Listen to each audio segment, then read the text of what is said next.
పార్వతీపురం మన్యం జిల్లా సీతంపేట మండలంలోని అడలి వ్యూ పాయింట్ను జిల్లా కలెక్టర్ శ్యామ్ ప్రసాద్ స్థానిక ఎమ్మెల్యే నిమ్మక జయకృష్ణతో కలిసి ప్రారంభించారు. అనంతరం పార్వతీపురం మన్యం జిల్లా సీతంపేట మండలంలోని అడలి వ్యూ పాయింట్ను జిల్లా కలెక్టర్ శ్యామ్ ప్రసాద్ స్థానిక ఎమ్మెల్యే నిమ్మక జయకృష్ణతో కలిసి ప్రారంభించారు.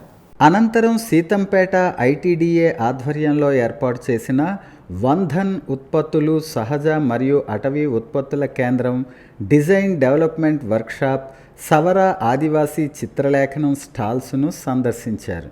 ఈ సందర్భంగా కలెక్టర్ మాట్లాడుతూ ప్రపంచ పర్యాటక దినోత్సవ శుభాకాంక్షలు తెలియజేశారు. సీతంపేటలో ఎన్టీఆర్ అడ్వెంచర్ పార్క్ ఆధునీకరించి విస్తరణకు 1,50,00,000 లక్షలు కేటాయించినట్టు తెలిపారు. అడలి వ్యూ పాయింట్ అభివృద్ధికి 50 లక్షలు, సున్నపుగెడ్డ, బెనరాయ్ జలపాతం మరియు పొల్ల వ్యూ పాయింట్ను అటవీ శాఖ అనుమతుల మంజూరు జరిగిన వెంటనే ₹1,00,00,000తో అభివృద్ధి చేయనున్నట్టు తెలిపారు.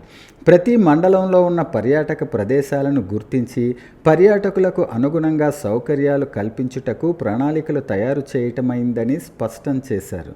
పాలకొండ కోటదుర్గమ్మ వారి దేవాలయం నుంచి అడలి వ్యూ పాయింట్, చంద్రమ్మ తల్లి గుడి, సున్నపుగెడ్డ జలపాతం, పొల్లా వ్యూ పాయింట్, గిరిజన మ్యూజియం, బెనరాయ్ జలపాతం, మెట్టుగూడ జలపాతం, ఎన్టీఆర్ అడ్వెంచర్ పార్క్, తిరుమల దేవస్థానం సందర్శించి తిరిగి పాలకొండ చేరుకుని అదేవిధంగా టూరిజం సర్క్యూట్ తొందరలోనే ఏర్పాటు చేయనున్నట్టు తెలిపారు.